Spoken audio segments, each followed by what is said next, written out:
Hola, buenas noches a todos. Nos hemos retrasado un poco, hoy somos cuatro hablando y alguno está fuera de España con esto de las conexiones de internet que siempre van bien. Bueno, pues hoy nos han jugado una mala pasada, como ayer también con 15 para rato que se nos iban y volvían. No ocurre nada, aquí estamos.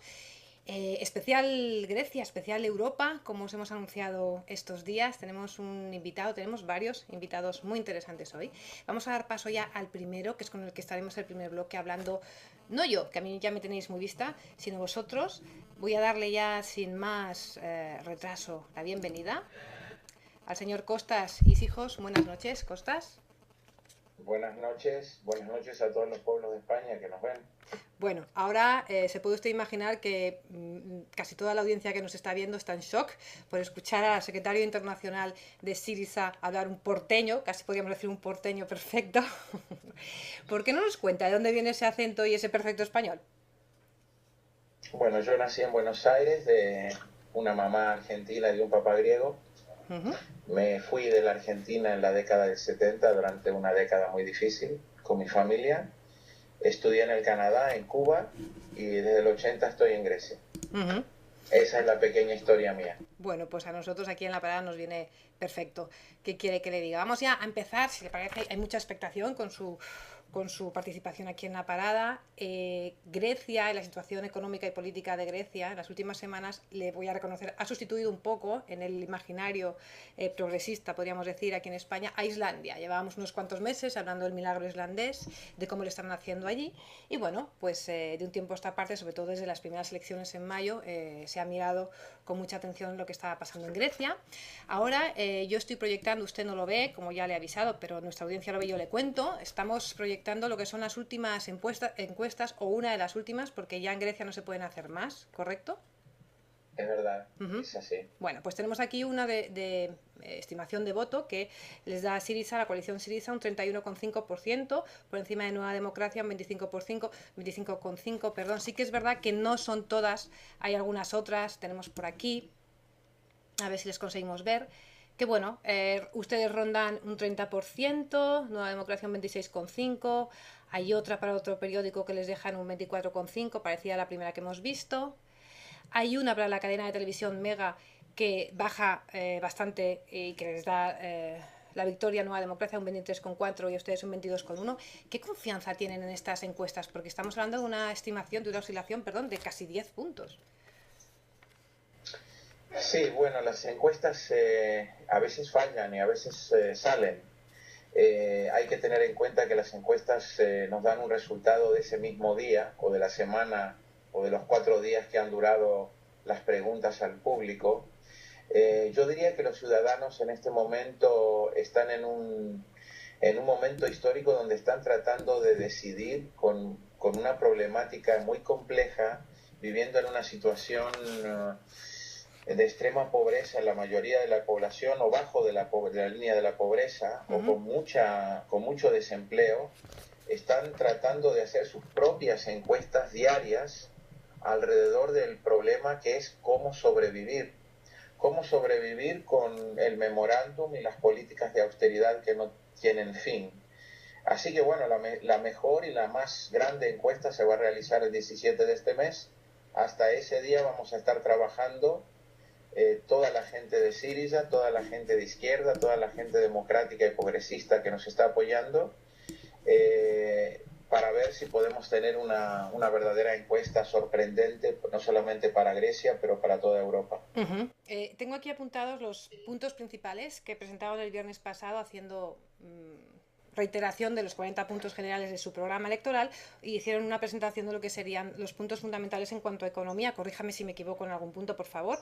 Tenemos aquí apuntado: nacionalizarán las entidades financieras, congelarán las privatizaciones en marcha de empresas públicas, revertirán las bajadas de salarios y pensiones aprobadas en los últimos meses. Y hay un punto que a mí me gustaría comentar con usted, que hablan de que exigirán a la Unión Europea un cambio en el papel del Banco Central Europeo para que financie directamente a los estados y a los programas de inversión pública. Y esto se lo digo porque precisamente esta semana parece que ha habido un giro interesante en Europa, pensando que quizás se abra la puerta a que se financien directamente los bancos en lugar de los estados. Por lo tanto, esto es algo contra lo que ustedes están diametralmente en contra.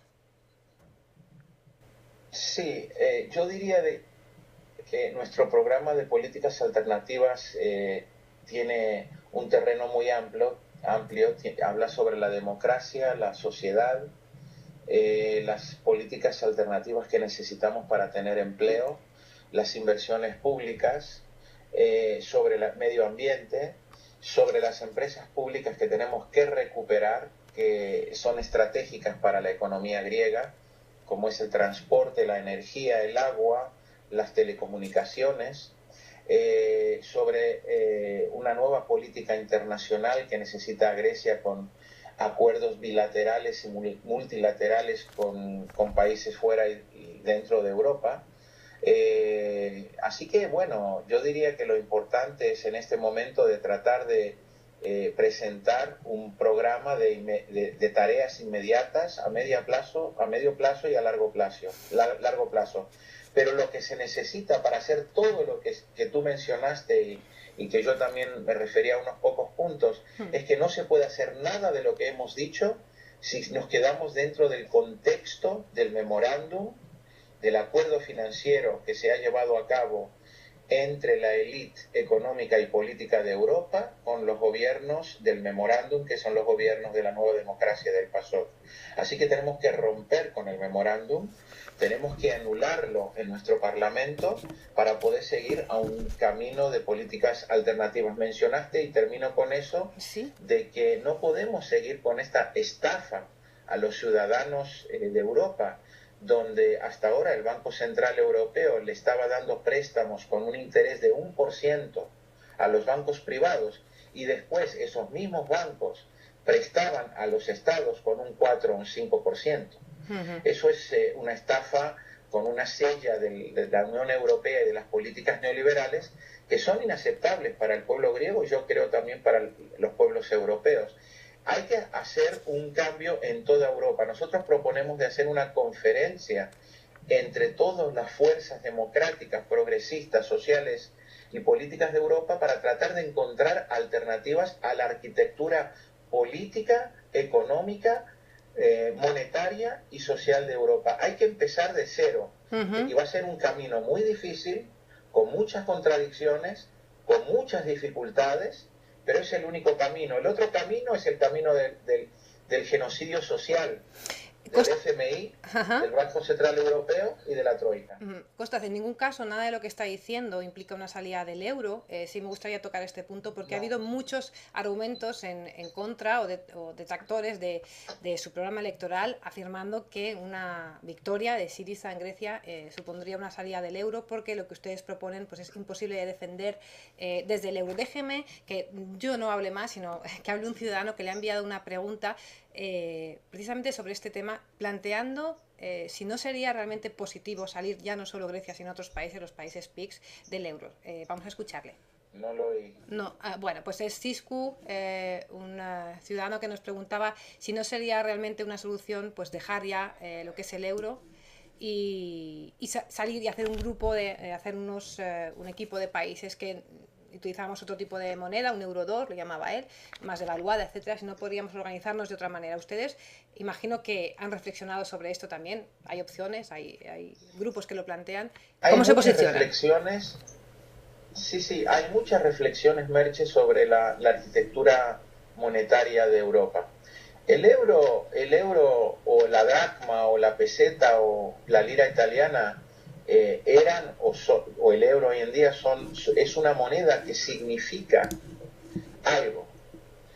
Si son monedas que se han creado para hacer un intercambio en la vida diaria y a nivel internacional entre pueblos, sociedades y estados, donde esa moneda donde dentro de esa moneda se implementan políticas sociales y políticas de crecimiento, o si esa moneda representa a las fuerzas poderosas, transparentes o intransparentes generalmente, que se encuentran en las manos de los bancos y las grandes instituciones financieras, donde ese dinero se acumula, la gente cree que tiene dinero, pero no tiene dinero, o tiene dinero plástico, vive en una burbuja. Eso ha pasado en Grecia durante la década del 90, Entonces, hablando de una nueva arquitectura monetaria, financiera y económica en Europa, es una tarea para todos los pueblos de Europa. Nosotros en este momento tenemos un plan de tratar de reconstruir esta arquitectura monetaria en Europa con los demás pueblos de Europa. Pero por supuesto, este no es el único camino, como ha dicho nuestra amiga, nuestra ciudadana. Hay que ver otras opciones. Pero vamos a seguir en esa primero, para ver lo que podemos hacer, o cómo confrontar estos grandes intereses, cómo renegociar, pero no renegociar entre un David y un Goliat. Tenemos que renegociar con el respaldo de los pueblos que tienen que seguir luchando en las plazas, tienen que seguir manifestando por sus derechos para una otra Europa, para empleo digno, para salarios dignos, para jubilaciones dignas, para salud pública y educación pública digna para todos. Eso representan las monedas, el nivel de vida y el nivel de crecimiento de una sociedad, y no la marginalización de una sociedad. Así que no hay que ver la moneda como una cosa aparte de todo lo demás. Creo que tenemos que verlo dentro de un contexto y hablar y tratar de analizar qué es lo que queremos. Nosotros no queremos salir del euro como se nos amenaza. Diariamente la señora Merkel, el señor Schäuble, el señor Barroso nos están amenazando diciéndonos: ustedes tienen que votar por partidos que quieren al euro. Si votan a Syriza, votan contra el euro. Es una terrorización mediática, la cual están tratando de implementar en la conciencia del pueblo griego.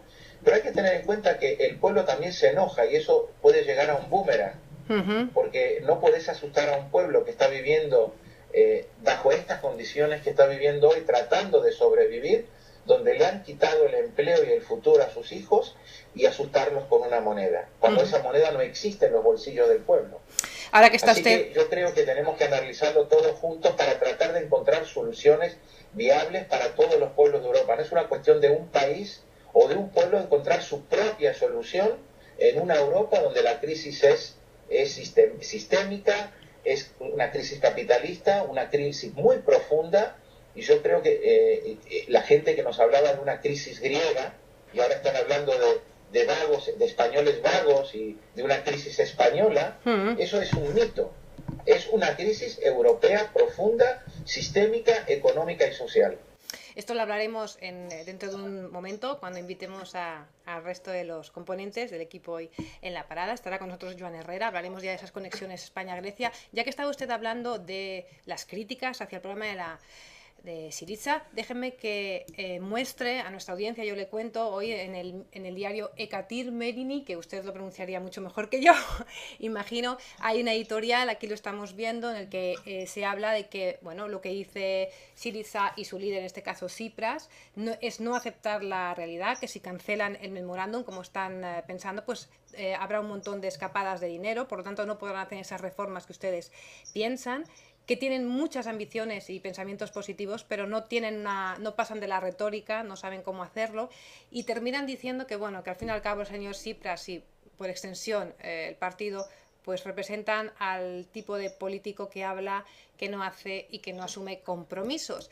A ver si me da tiempo, voy a enseñar también, bueno, pues el tipo de caricaturas que hacen de su líder Tsipras, aquí estamos viéndole pues con una gorra bolivariana, yo se lo cuento porque usted no lo ve. Imagino que están ustedes más que acostumbrados a este tipo de críticas. Sí, bueno, nos están atacando de todos lados de Europa, de todos los rincones de Europa, y los medios más conservadores están imitando un terrorismo mediático que se parece mucho a ese terrorismo que tuvimos en años muy difíciles para las sociedades en nuestros países, que nos llevan a la década del 30 o del 40 o del 50, utilizando slogans que los escuchábamos en Italia después de la guerra, cuando la gente quería votar para la izquierda y les terrorizaron diciendo de que la Iglesia Católica y Dios sabe lo que vota una persona, así que no tengan miedo porque Dios sabe lo que ustedes van a votar. Yo creo que están usando un armamento ideológico del pasado que no tiene que ver nada con la realidad social de Grecia hoy en día. A Tsipras están tratando de ridicularlo, pero Tsipras y toda la gente de Syriza sale en las plazas, hable con la gente. Tenemos encuentros con miles y miles, decenas de miles de personas en todas las ciudades y los pueblos de Grecia.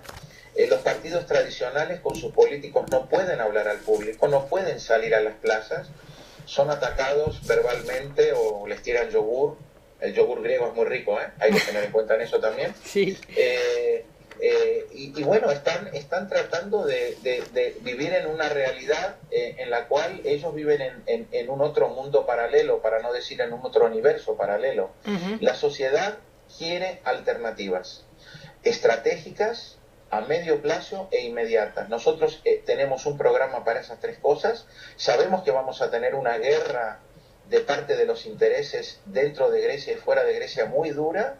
Sabemos que no vamos a estar solos.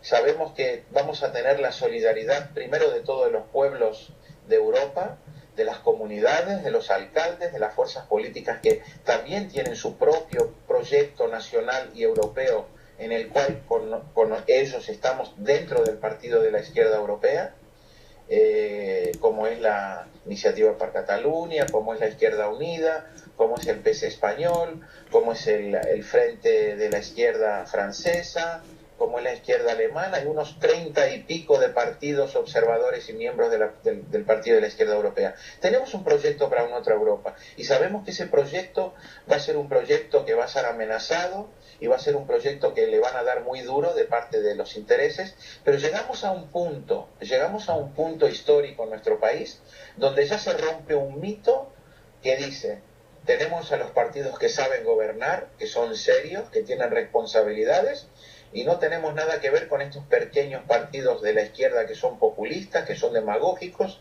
y que le prometen al mundo cualquier cantidad de cosas. Nosotros prometemos solamente una cosa: la dignidad. Nada más eso, la dignidad que nos han quitado. Y si esa dignidad quiere decir que una persona, una familia, tiene que tener empleo, tiene que tener salud pública digna para sus miembros de la familia, tiene que tener educación pública para sus hijos, nivel secundario, universitario y primario. Si tiene que ver, tiene que tener un ambiente, un medio ambiente que se respete al medio ambiente y a la naturaleza. Si tenemos riqueza mineral, riqueza petrolífica, riqueza en los seres humanos, riqueza en lo que podemos crear para poder crear para las comunidades y para la sociedad, eso a mí no me suena demagógico o populista, eso me suena como sonaba hace 1000 o 1500 años, hace 2500 años en Atenas, cuando teníamos la democracia. Y ahora tenemos que redescubrirla de vuelta a todos los pueblos de Europa. Todo lo que usted dice pues es muy humanista, es muy pro pueblo, es muy pro democrático. Y tengo aquí los 40 puntos básicos de su programa electoral. Permítame que le cite algunos que pueden ser interpretados de una forma populista, o por lo menos que la ciudadanía, el periodismo, el resto de política se puede preguntar cómo pretenden ustedes conseguirlo, más allá de escribirlo aquí. Por ejemplo, en el punto 12 hablan de utilizar los edificios del gobierno, la banca y la iglesia para alojar a las personas sin hogar. 13, poner en marcha comedores en los colegios públicos. Uno relativo a la defensa, que tienen previsto disolver las fuerzas especiales antidisturbios. Esto nos ha llamado mucho la atención. Prohibir la presencia de policías encubiertos o con armas de fuego en las manifestaciones y mítines. Retirar las tropas de todo lo que esté fuera de las fronteras griegas y, bueno, romper relaciones, por lo menos de cooperación militar con Israel. Salir de la OTAN. Todo esto, ¿cómo puede articularse más allá de estar escrito en un programa electoral, señor Costas? Bueno, todo esto no puede pasar el próximo día o en la próxima semana. Se necesitan pasos tácticos y estratégicos, se necesita una política decisiva y se necesitan alianzas dentro del país y fuera del país. Pero, por ejemplo, nosotros tenemos a una iglesia la cual participa en el sector privado. La Iglesia Ortodoxa griega tiene acciones minoritarias o mayoritarias en casinos, en hoteles, en complejos de 5 estrellas. Tiene inversiones en terreno, tiene inversiones en apartamentos. Tiene a millones y millones y millones de recursos económicos. Eso no pasa por el Estado. La Iglesia griega está fuera del control económico y fuera de cualquier tipo de redistribución entre el pueblo. Los demás tenemos que pagar nuestros impuestos. La Iglesia no paga ni un centavo. Eso no puede seguir así. ¿Y el tema de la defensa, señor Costas? Sí, el tema de la defensa, nosotros tenemos una carrera de armamentos con Turquía que dura más de 40 años. Grecia y Turquía son casi los mejores clientes en el mundo de los 8 o 9 países que producen el 80% de armamentos. Aviones, fregatas, tanques, submarinos. ¿Por qué? ¿Por qué tenemos que gastar tantos billones de euros anualmente cuando lo necesitamos en políticas sociales? ¿Por qué no podemos firmar un acuerdo con Turquía para reducir esos gastos entre ambos estados y crear un espacio de estabilidad pacífico para resolver nuestras diferencias sobre las leyes internacionales? Con un diálogo difícil, con un diálogo que es necesario, pero no podemos seguir comprando y gastando tantos millones y billones de euros anualmente para que, por ejemplo, yo le voy a dar un pequeño ejemplo. En el último acuerdo de los acreedores, Francia y Alemania le impusieron al gobierno griego del señor Papandreou que de los 120 millones de préstamos que íbamos a recibir, los 11 billones serían gastados para las compras de armas de Francia y de España y de Alemania, perdón. Eso no es ayuda, eso no es solidaridad, eso no es igualdad, eso no es convivir en Europa que puede tener un futuro para todos. Eso es un chantaje entre un fuerte y un débil. Esto es un chantaje entre un colonialista y entre las neocolonias en el sur de Europa. Y nosotros queremos cambiar este esquema. Va a ser muy, muy difícil, como por ejemplo, traer nuestras tropas de Afganistán o de Kosovo. Tenemos que gastar más de 200 millones de euros para mantener nuestras tropas en Afganistán, cuando tenemos que recortar el salario o las jubilaciones de los ancianos que no pueden vivir con 400 euros mensualmente. Y decidimos de hacer una política a favor de la OTAN para mantener tropas griegas en Afganistán. Eso no lo podemos seguir haciendo. Eso no es un Estado que tiene soberanía. Ese no es un Estado que quiere primero llevar a su pueblo las necesidades y cubrir esas necesidades a su pueblo. Ese es un Estado donde su élite política y económica primero da respuestas a los poderosos. Eso no puede seguir así. Señor Isijos, no sé si estoy diciendo bien su apellido, corríjame. ¿Estoy diciendo bien Isijos? Sí, lo dice con un acento ateniense perfecto. Será por la nariz, muchas gracias. Bueno, le estaba pidiendo que me valorara Amanecer Dorado. Este partido político consiguió un 7% en las primeras elecciones. Ahora parece ser que las encuestas le dan un 3,5, un 4,5, con lo cual parece ser que no entraría en el Parlamento definitivamente. ¿Cuál es la impresión que tiene dentro de la coalición Syriza? Porque parece que es obvio, en una situación de crisis, que el populismo, bueno, pues consiga, populismo fascista, ¿no? Consiga escalar puntos. Sí. Coménteme un poco esta situación. Sí, el Laurel Dorado, partido neonazi puro, no es un partido racista o xenofóbico, es un partido nostálgico de Adolf Hitler. Y eso para nuestro país es una vergüenza histórica, porque Grecia sufrió mucho durante la Segunda Guerra Mundial, tuvo una ocupación nazi fascista tremenda, terrible, brutal. Tuvimos un genocidio donde el 8% de la población se murió de hambre.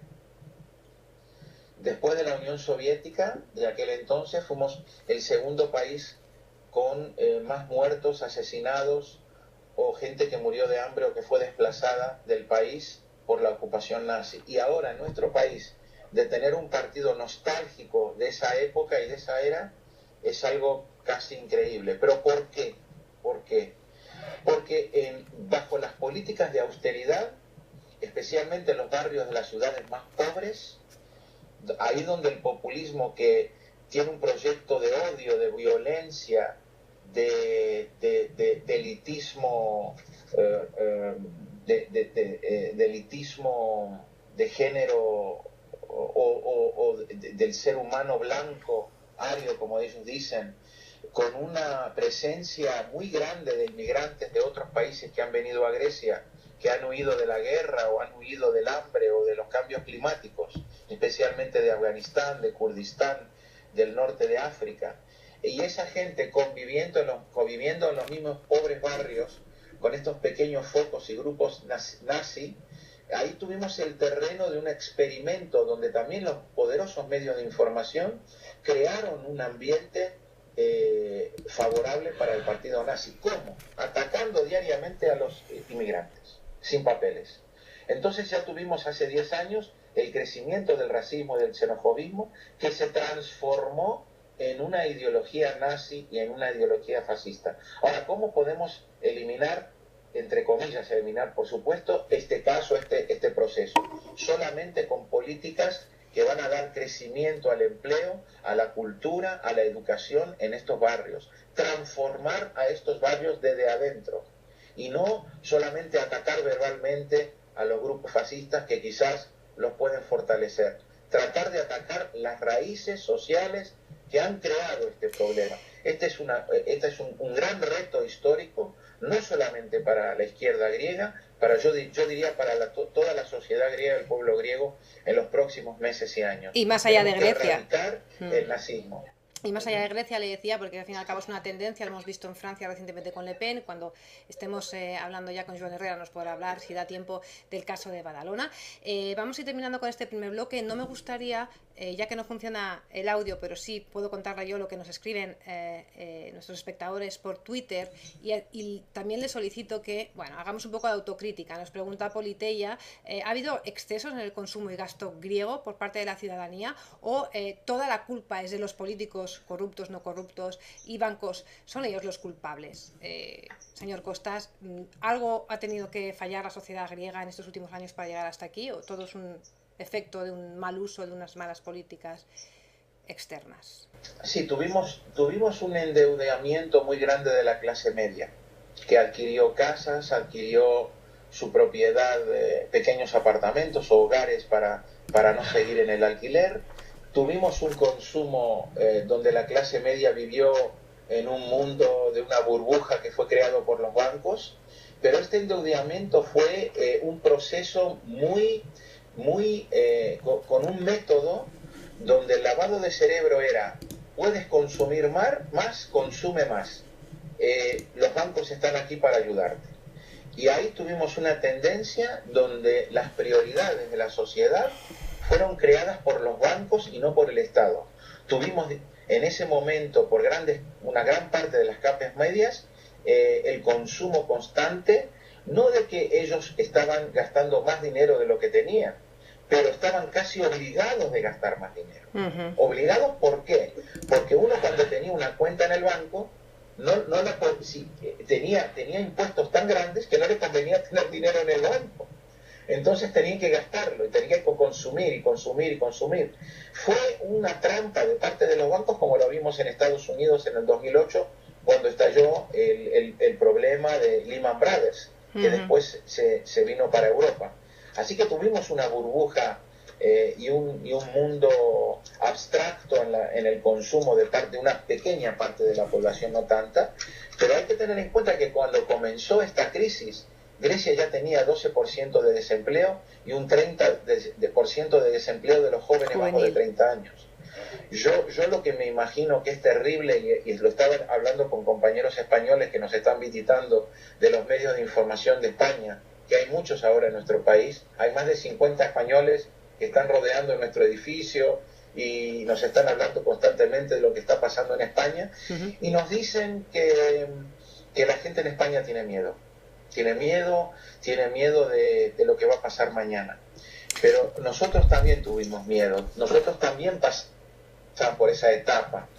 Pero no hay que confundir el miedo, que es algo muy humano que puede existir en una persona, en una familia, y otra cosa es el caos o el terror para sobrevivir con dignidad. Así que tenemos que erradicar el miedo y reemplazarlo con la esperanza y la lucha y la conciencia social.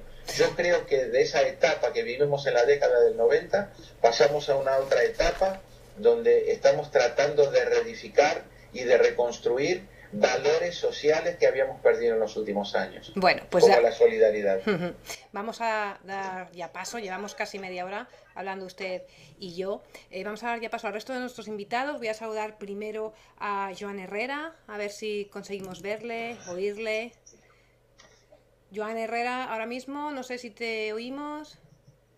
No sé, yo os oigo perfectamente. Vale, perfecto. Pues nada, Joan Herrera, secretario general de Iniciativa per Catalunya Verds, presidente del grupo parlamentario. Iniciativa per Catalunya Verds, Esquerra Unida Alternativa. Quizás podría, esto es una broma, aprender un poco de Syriza a la hora de elegir los nombres de las coaliciones, porque realmente son largos los suyos. No creo que el señor Costas haya quedado con el nombre tan largo que es. Muy buenas noches, gracias por estar aquí. Y vamos también a dar Muchísimas gracias. La bienvenida a nuestro cuarto invitado esta noche, que es colega mío, Daniel Basteiro. Buenas noches, ¿me escuchas bien? Hola, buenas noches. Bueno, voy a intentar decir el nombre de mi medio, que es todavía más complicado. Es el Huffington Post. El Huffington Post, hay que poner un acento.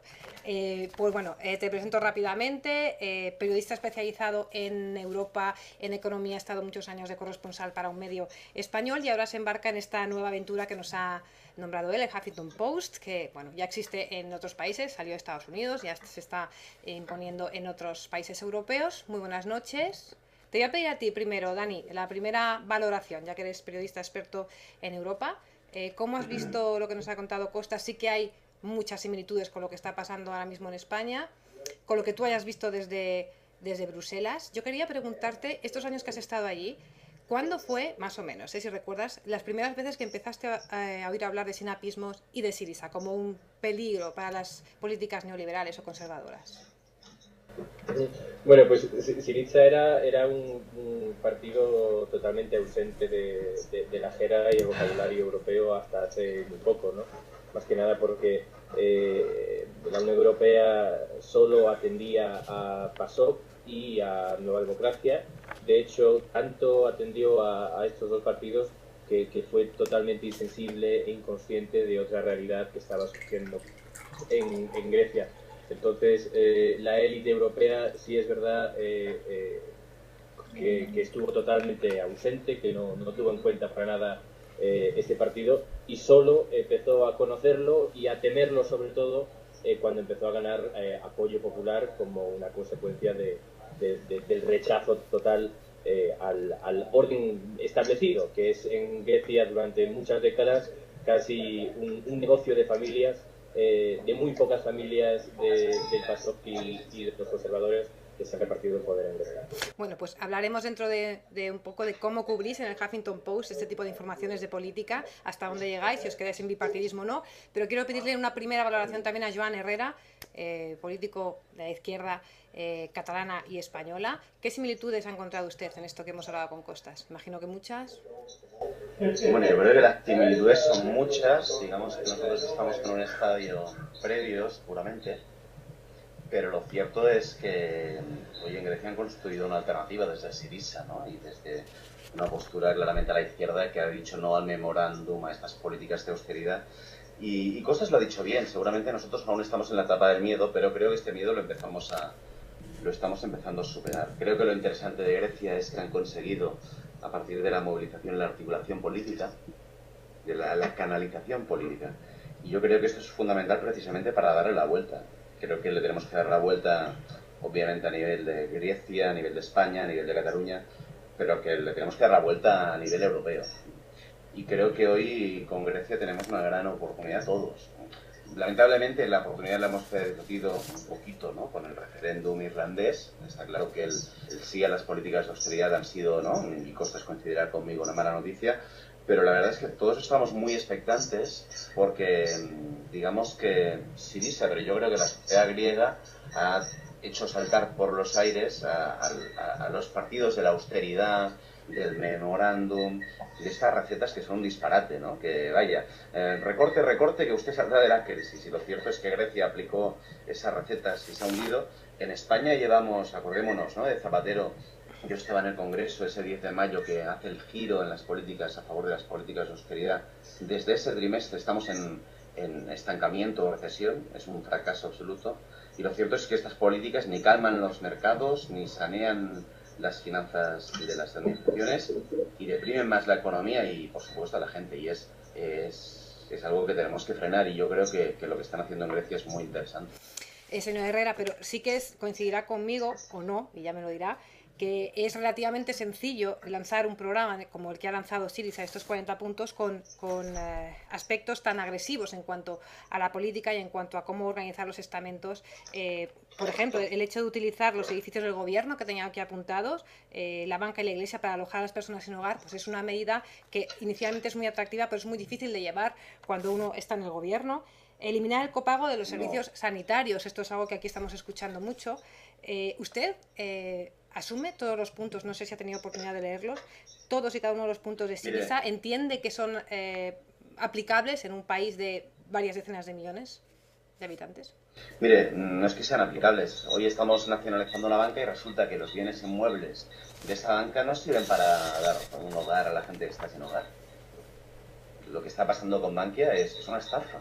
Es decir, ponemos dinero público, lo hemos hecho con carácter serio, pero resulta que continúan con los desalojos, con esas entidades financieras. Se trata en definitiva de que si estamos poniendo dinero público, lo pongamos a favor de la gente. Y lo que está pasando es una estafa. Costas lo ha dicho muy bien. Lo que pasa con las políticas del Banco Central Europeo de dar dinero a los bancos al 1% y que estos presten a los estados al 5 o al 6, clarísimamente es la lógica de la socialización de las pérdidas después de haber privatizado las ganancias. Es decir, las ineficiencias del sector financiero la pagamos nosotros con la pauperación de nuestros derechos. Y por tanto hacen falta estas políticas. Ahora bien, yo creo que el problema es que ahora estas políticas, estas propuestas se escuchan. Y seguramente el programa hoy va un poquito más allá de Syriza. Pero no debe ser muy diferente al programa que planteaban hace unos años.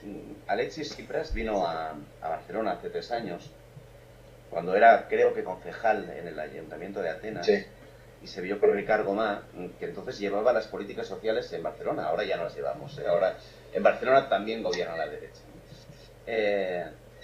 Bueno, las políticas claramente valientes las planteaban entonces. Ahora, ¿el problema cuál es? Que entonces la gente no lo quería escuchar. Y hoy, en cambio, por el fracaso de las políticas de austeridad lideradas por Nueva Democracia y por el PASOK, la gente está escuchando lo que está diciendo Syriza, porque está en la centralidad del debate y en el sentido común. Yo creo que hoy la izquierda alternativa, la izquierda verde, debemos ocupar esa centralidad, pero obviamente lo tendremos que hacer con nuevas fórmulas, con nuevos actores, abriéndonos a más gente. Y yo creo que de Grecia tenemos que tomar nota de muchas cosas, sabiendo que necesitamos una vía propia en cada territorio, ¿no? Es decir, que Grecia es Grecia, que España es España, que Cataluña es Cataluña, pero tenemos que tomar nota de lo bien que se está haciendo y que hoy, sin lugar a dudas, el resultado más importante, las elecciones más importantes para la política española son las próximas elecciones griegas, y por tanto yo creo que no está en juego solo el futuro de Grecia, que lo está, por supuesto. Yo creo que en parte es la única manera de acabar con la política de Merkel, es un golpe encima de la mesa de la ciudadanía europea. Y esto está en el tapete griego y bueno, vamos a ver cómo lo podemos hacer. Pero lo que está diciendo hoy Syriza, digamos, lo decía hace tiempo, nosotros lo hemos dicho, y lo que pasa es que la gente no lo escuchaba, y en cambio ahora lo escuchan por el fracaso de las políticas de austeridad. Bueno, imagino que Costas y Hijos está de acuerdo, vimos por ahí una sirena, está de acuerdo con absolutamente todo lo que está diciendo Joan, ya que comparten ideología política. Voy a volver un poco a mi colega, a Dani. ¿Has encendido el micrófono? ¿Sí? Vale. Porque quería preguntarte, bueno, es de alguna forma predecible que estos dos señores estén de acuerdo. Me gustaría ver en un medio como el Huffington Post, de próximo lanzamiento en España, que tiene tanta presencia, o van a tener tanta presencia los blogueros. Imagino que para armar el periódico habéis analizado otras páginas con blogs y con blogs de política. Me gustaría preguntarte cómo se ven estos posicionamientos desde otras ediciones del Huffington, por ejemplo, de Le Monde, ¿no?, de Francia, también en Estados Unidos. ¿Hay blogueros que asumen todos y cada uno de los postulados que están desde Syriza y desde la izquierda catalana, Iniciativa per Catalunya? ¿Los aceptan bien? ¿Los ponen en solfa? Bueno, desde el Huffington Post tenemos una visión muy abierta. Es un medio nativo de Internet, es un medio que conoce y usa excesivamente las redes sociales, con lo cual tendremos mucha atención a todo eso que esté pasando. Y no hay ninguna duda de que Syriza en Grecia y otros movimientos en otras partes de Europa, en España muy significadamente el 15M, están logrando una relevancia por derecho propio que no se puede ignorar. En ese sentido, no seremos un medio que dé la espalda por otro tipo de intereses a eso que está pasando y que se está cociendo en las calles de Madrid o de Atenas, más que nada porque nos debemos a las redes sociales, a Twitter, a Facebook, a esas plazas públicas del siglo XXI donde se expresa la gente. Con todo, yo quería llevarme un poquito al señor Isichos a mi terreno que conozco más, para preguntarle por una cosa que dijo antes. Él habló de un chantaje entre pues Europa o aquellos que gobiernan en Europa, muy significadamente Angela Merkel, y bueno, pues el David y el Goliat de esta historia, ¿no? Yo quería preguntarle precisamente por eso, porque está claro que aquí hay un conflicto de legitimidad. Es decir, la Unión Europea es algo que nos tiene que gustar a todos, en el que cada pueblo tiene que estar, o nación o estado, en este caso son estados, tienen que estar representados y a gusto. También el conjunto de esos intereses que podría ser la Unión Europea tiene que estar a gusto en esa ecuación, ¿no? Entonces yo quería preguntarle al señor Isichos por ese juego de legitimidades, ¿no? El Estado griego, gobierne quien gobierne a partir de las próximas elecciones, no nace de cero, no puede haber un borrón y cuenta nueva, y hay una serie de responsabilidades sin dudas cometidos por otros, aquellos que gobernaron, de las que el gobierno que salga tiene que hacerse cargo, ¿no? ¿Cómo ven ese aparente conflicto entre la democracia griega, que puede expresarse autónomamente, y obviamente el conjunto de intereses de una ciudadanía europea que también vota a sus líderes y que también quiere tomar decisiones porque le va la vida en ella? Que un país esté o no esté en el euro puede suponer graves sufrimientos también para esos otros ciudadanos europeos, ¿no? ¿Cómo se conjuga ese juego de legitimidades que yo no sé si se puede priorizar? Las dos son muy importantes, ¿no? Es una pregunta excelente porque se habla mucho de eso de parte de Syriza. La legitimidad democrática. Cuando nos visitó hace un mes aquí el señor Schulz, Gabriel Schulz, el presidente del Parlamento Europeo, uno de los líderes del SPD alemán, nosotros le hicimos una pregunta muy importante en la cual no tuvimos una respuesta muy clara. Nosotros le dijimos y le preguntamos por qué el Parlamento Europeo no tuvo un debate o un voto sobre la entrada del FMI al mecanismo que en este momento tenemos en Grecia y tenemos en Irlanda y tenemos en Portugal, donde dentro de ese mecanismo conviven tres instituciones: el Banco Central, Estados europeos y el FMI.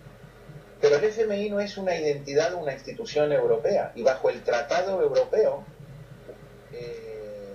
bajo muchos de los tratados europeos,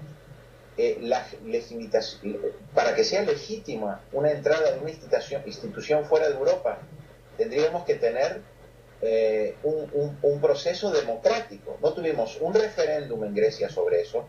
El Parlamento griego no votó para el primer memorándum del gobierno del señor Papandreou, no votó, no fue aprobado por el Parlamento griego, fue aprobado solamente entre un tratado, como dicen ellos, internacional o multilateral entre el Estado griego y los tres componentes de la Troika, pero sin el pueblo, sin sus representantes en el Parlamento.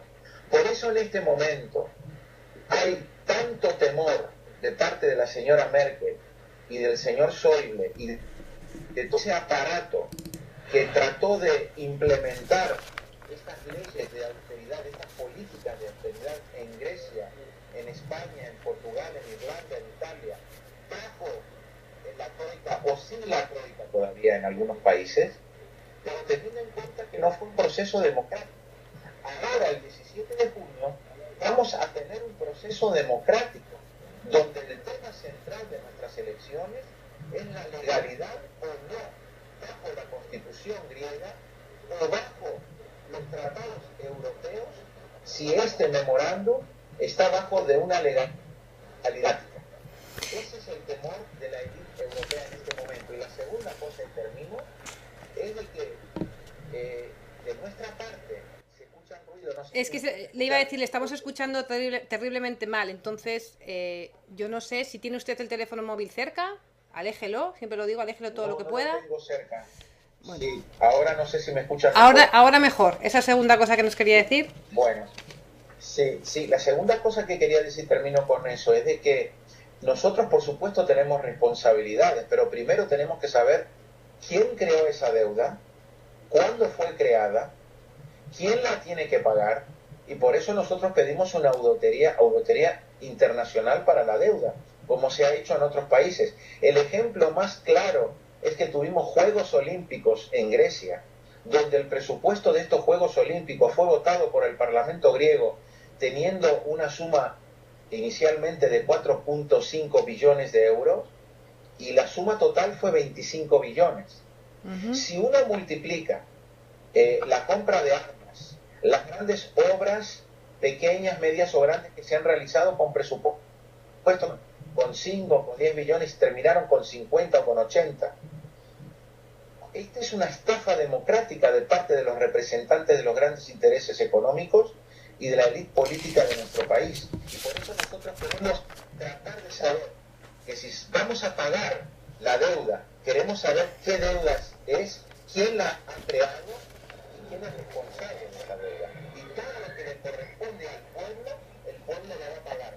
Pero también todo lo que corresponde a los bancos, que en este momento solo los bancos que pueden estar salvados bajo estos tratados en las políticas, entre comillas, de ayuda económica, también tenemos que saber por qué estos bancos tienen que ser salvados y qué han hecho con ese dinero que se fugó del país. Tenemos a 75 billones de euros que fugaron del país en los últimos 2 años y se encuentran en paraísos fiscales del Caribe y de Suiza. Tenemos que tener respuestas para esto. Bien, esa auditoría interna es la que ustedes pondrán en activo en el caso de que ganen las elecciones. Me voy ahora con Joan Herrera. Estamos pidiendo una auditoría internacional donde van a participar hasta novelistas, hasta economistas, no solamente de Europa y de todo el mundo, pero también de Grecia, y bajo los auspices de la Unión Europea, por supuesto, el voto del Parlamento Europeo. Queremos tener un proceso legal, no queremos hacer solo algo nosotros para crear otros números que nos convienen. No. Queremos de parte de todos, de los acreedores y los que debemos, tratar de examinar desde el 0 hasta los 350 billones qué es esa deuda, quién la ha creado y quién la tiene que pagar. Bueno, pues vamos ahora con Joan Herrera, entonces.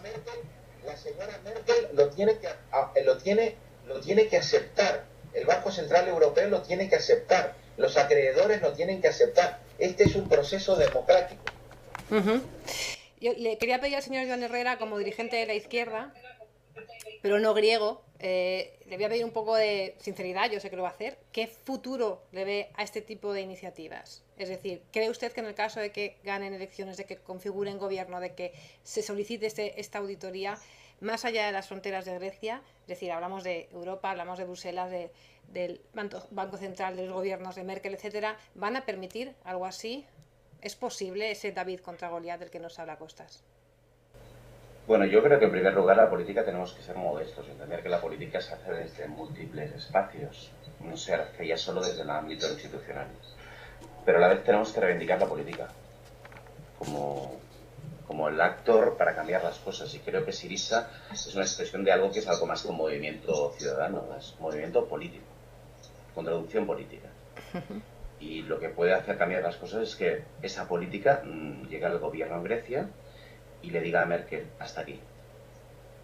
Porque lo cierto es que yo creo que hoy el problema de fondo es que no están en juego los intereses de la ciudadanía alemana, están en juego los intereses del sector financiero alemán.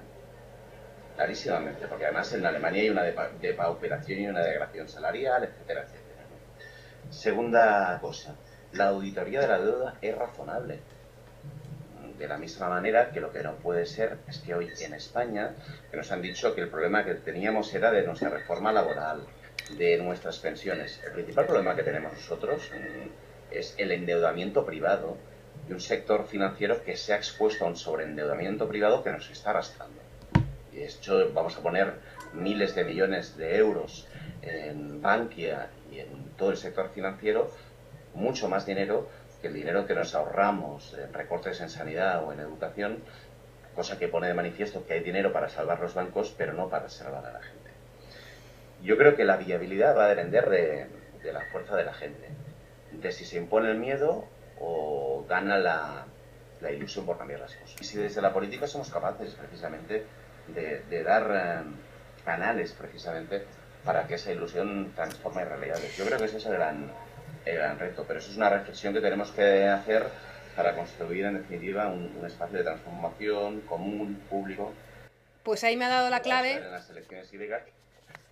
¿Sí? Ahí me ha dado la clave, señor Herrera, para hablar de este último tema, el último bloque que quiero tratar con ustedes dos, y es la relación entre la ciudadanía y la política. Déjenme que les ponga una foto, voy a tener que contársela por esto que ustedes no pueden verlo. Vamos a cambiar de país y vamos a irnos a ese otro lugar donde sí que hubo un referéndum y se votó no a salvar a los bancos. Nuestra audiencia ahora mismo está viendo una fotografía de Thora Arnórsdóttir, que es candidata a la presidencia de Islandia. No sé si ustedes tienen algún tipo de conocimiento sobre ella. Yo les resumo, es una mujer de 37 años, embarazadísima hasta hace 4 días que ha dado a luz.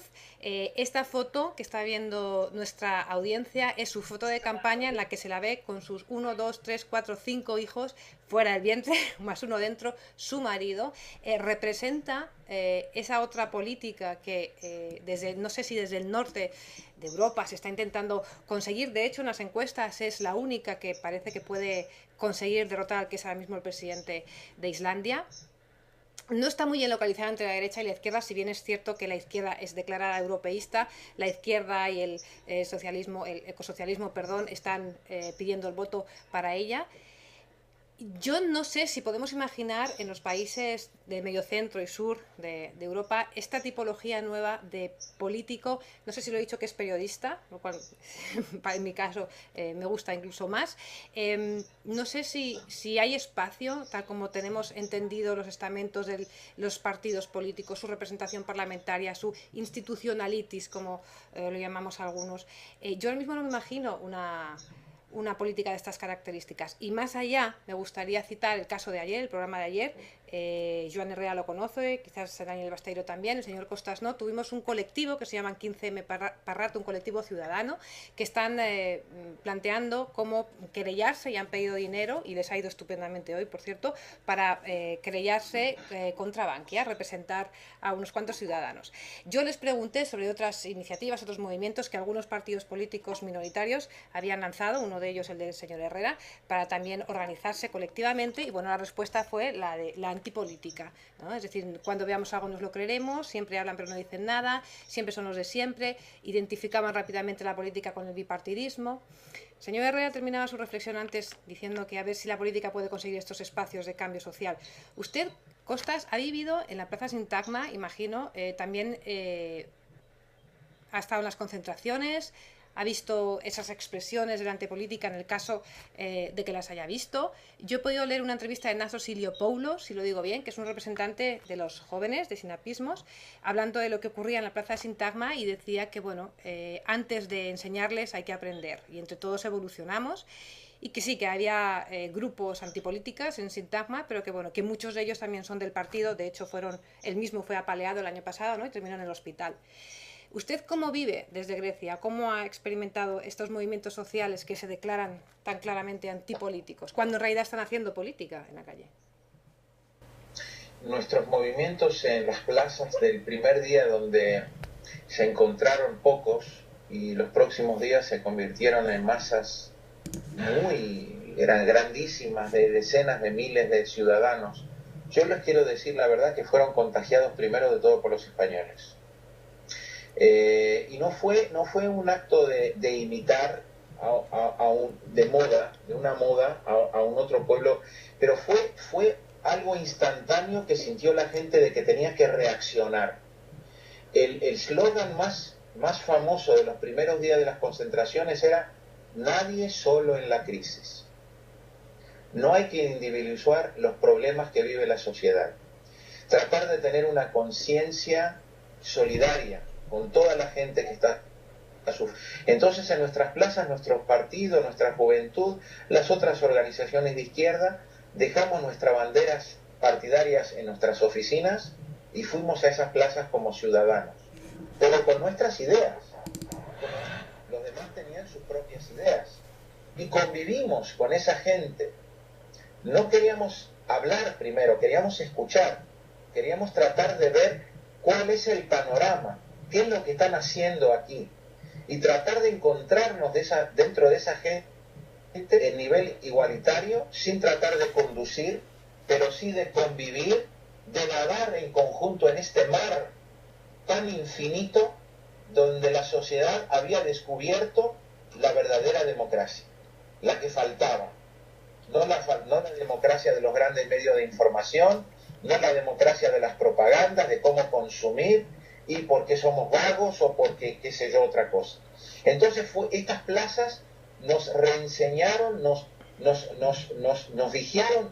dieron un mensaje muy claro, que desde abajo hay que construir lo nuevo, pero también tenemos que tener y conservar nuestras libertarias, nuestras ideas de tratar de tener un proyecto político, pero no solamente como una vanguardia, que a veces esa palabra no es muy fácilmente aceptada por los demás que están fuera de los partidos, gente independiente, pero tratar de tener un proyecto conjunto en las plazas, de cómo ayudar a la gente. Y la segunda cosa que nos ayudó mucho, la segunda cosa que nos ayudó mucho para tratar de ver cara a cara, de ojo a ojo, lo que estaba pasando en nuestro país, fueron los suicidios.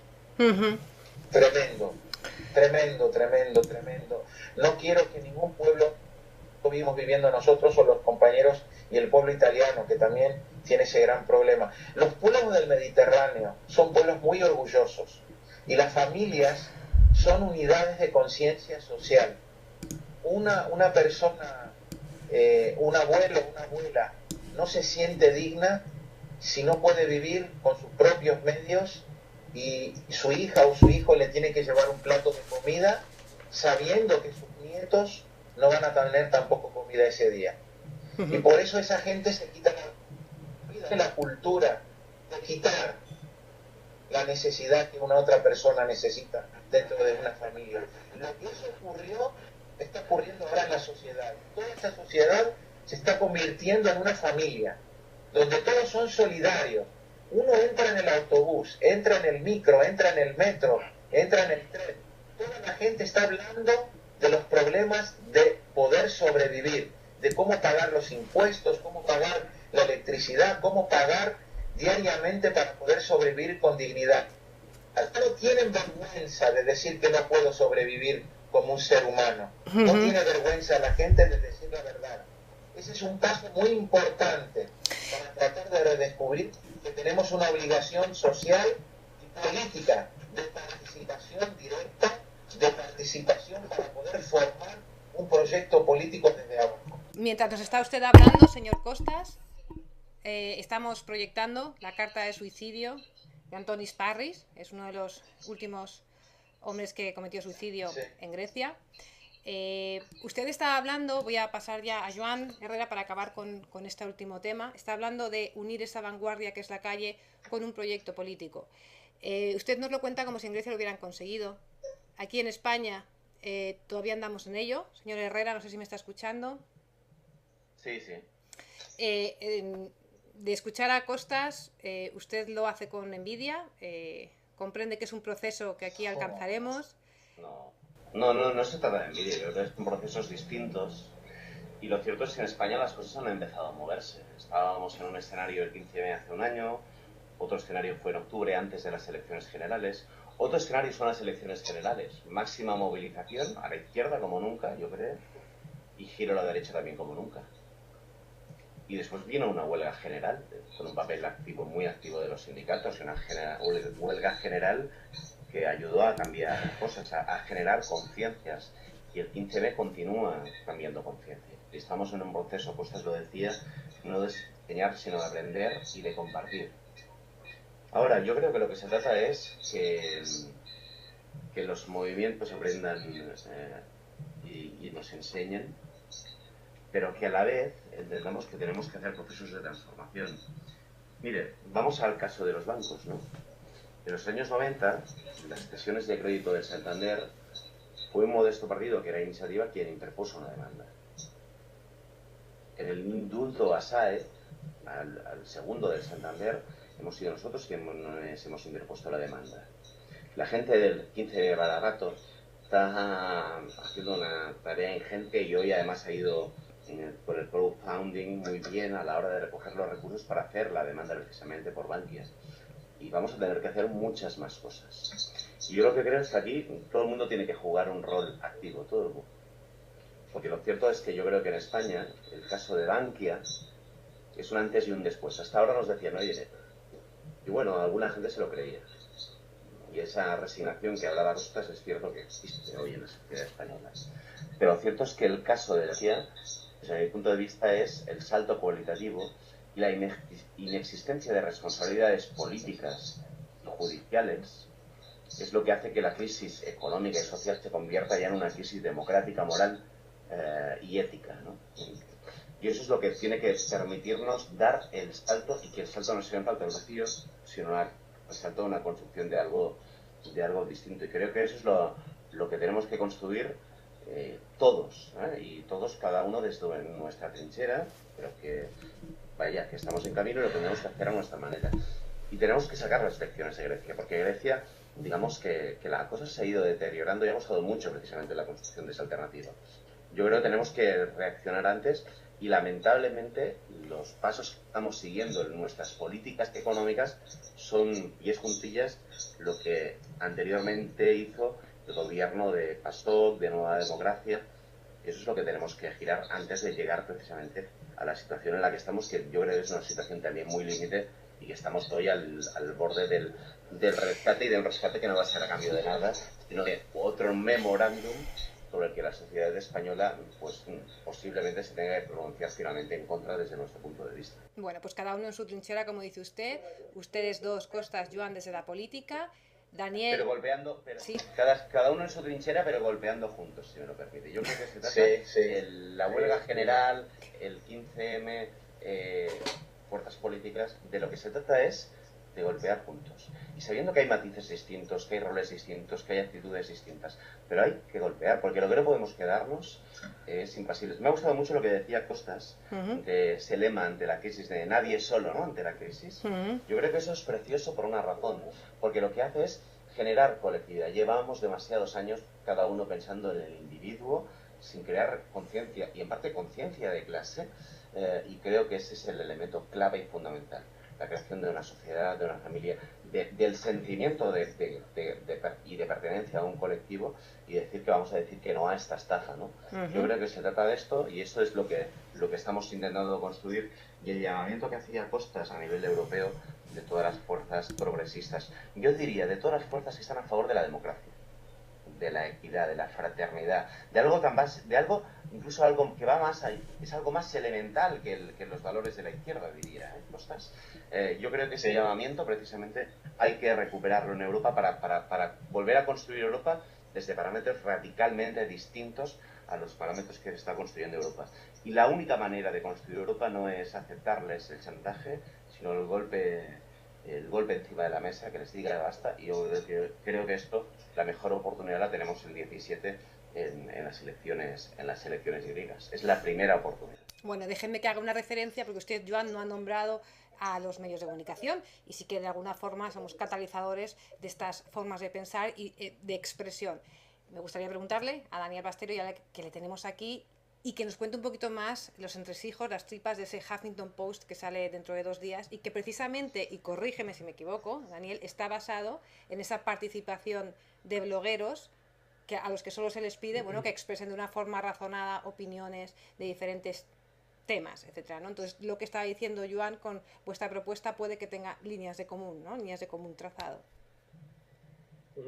El Huffington Post está concebido en parte como una plataforma. Ha habido mucha controversia, mucho debate acerca de esto, porque bueno, vamos a tener muchos bloggers, y puedo avanzar algunos nombres de muchas tendencias políticas. Tendremos a Pachi López, a Basagoiti, a María Lasalle del Partido Popular, Manuel Marín, a Gaspar Llamazares, a Alberto Garzón. a Uchu de Barcos, a Bernardino León. Vamos a tener un plantel de bloggers políticos, y no solo, tendremos desde Alex de la Iglesia hasta María Blasco, que es la directora del Centro Oncológico Nacional, ¿no? Entonces, en ese sentido, el Huffington Post se concibe como una plataforma para o bien gente con un nombre que tiene cosas interesantes que decir, o gente que, sin tener todavía esa visibilidad, pues quiere comunicarse. Estamos en 2012, ningún medio de comunicación es ya un requisito imprescindible para comunicar en Internet. Es muy fácil hacerlo, es muy barato, es muy democrático, es lo bueno en Internet. Lo que el Huffington Post ofrece es una plataforma que, en función de que ambas partes se vean favorecidas, funcionará. Por una parte, los blogueros tendrán un sitio donde expresarse, y el medio tendrá, pues, gozará también de su prestigio y de sus opiniones, ¿no? En ese sentido, el Huffington Post será un medio muy abierto. A nosotros nos encantaría, de hecho, tener algún blogger de Syriza también, ¿por qué no? Pues aprovecha que aquí tenemos a uno que habla español. Estoy seguro. Sí, desde luego. Estoy seguro.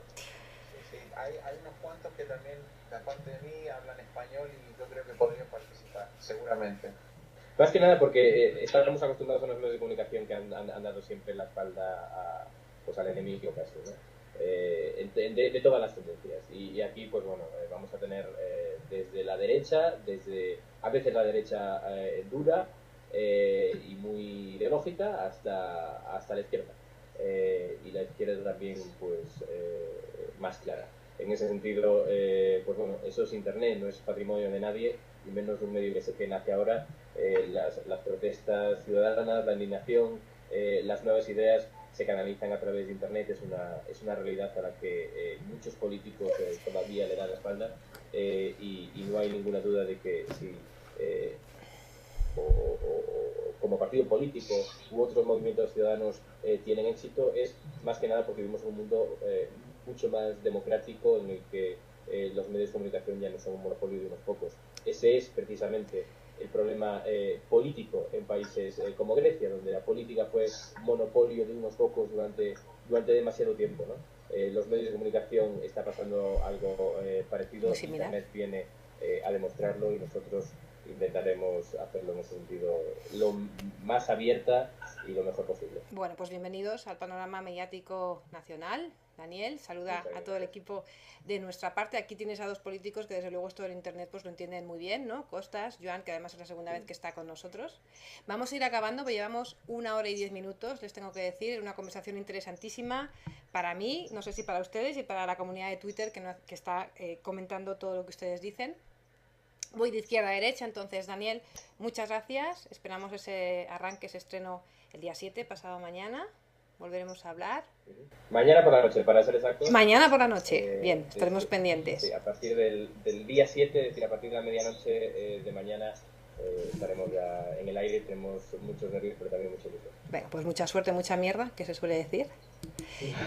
Joan Herrera, muchas gracias por estar de nuevo con nosotros. Usted es un valiente en esto de Internet y de probar experiencias nuevas. Espero que haya disfrutado de este diálogo con Costas, que al fin y al cabo una conexión de Internet lo hace posible. Y desearle a Costas la mejor de las suertes, porque su suerte es la nuestra. Es verdad, y yo creo que si tenemos una victoria que será histórica para Grecia, no será solamente para Grecia, pero en eso queremos contagiarlos a todos, créanme, porque no alcanzamos solamente con una victoria de la izquierda en Grecia. Tenemos que tener otras victorias. Estoy seguro que en Cataluña y en España van a seguir muy rápidamente en pasos victoriosos, porque la historia nos abrió la puerta y tenemos que abrirla nosotros y invitar a la historia para que pase a la casa. Claro que sí. Buena frase, señor Costas. Pues muchas gracias por estar con nosotros. Permítame una pregunta. En un caso hipotético de que gane Syriza, estoy hablando con el próximo ministro de Exteriores griego. No, de la trinchera, de cualquier tipo de trinchera vamos a hacer nuestro trabajo, sea de un cargo alto, un cargo medio, un cargo que no me lo quiere decir, vaya. Nosotros, no, es muy temprano todavía para hablar sobre eso. Primero tenemos que hacer mucho trabajo. Bueno, pues estaremos... Seguramente después del 17 vamos a tener mucho más trabajo todavía. Pues estaremos pendientes la noche del 17 y en los días posteriores. Gracias a los dos por estar de nuevo con nosotros aquí en La Parada. Como les digo a todos, repitan pronto. Suerte y solidaridad. Muchas gracias. Y yo, con vosotros, como siempre, voy a despedirme ya. Esta semana han sido 2 programas, intensos programas con mucha complejidad técnica. Gracias por vuestra paciencia. A costas, la última parte la escuchábamos un poco mal, pero bueno, ahí he estado. Intentaremos mejorar en la edición. De momento no tenemos un programa próximo con fecha que deciros. Sí que querríamos terminar el programa de hoy con un adelanto que además tiene cierta conexión y hemos estado hablando estos días de la crisis en Europa, de la estafa de Bankia. Me gustaría pediros que vayamos a otro continente, que vayamos a otro lugar donde la crisis, si cabe, aún es más dura. Hay otro concepto, lo entienden de otra manera. Estamos trabajando en un especial sobre el Sahel, sobre el oeste africano, y una cooperante de Acción contra el Hambre nos está ayudando para conseguir definiciones de lo que allí entienden como crisis. Os voy a dejar con una de ellas y nos vemos pronto en La Parada. Gracias por estar ahí. If I want specifically to talk about social crisis, I can think about the situation where a lot of young people are not finding job to face their daily needs, to address their daily needs, to help to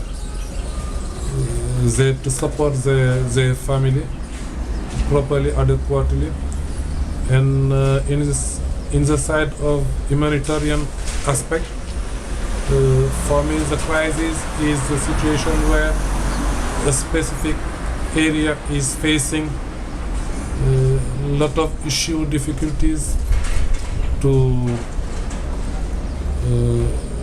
get the eating, to get adequate and enough food for themselves. And I think this is a situation where we can find in a couple of areas here in Africa, and specifically in West Africa.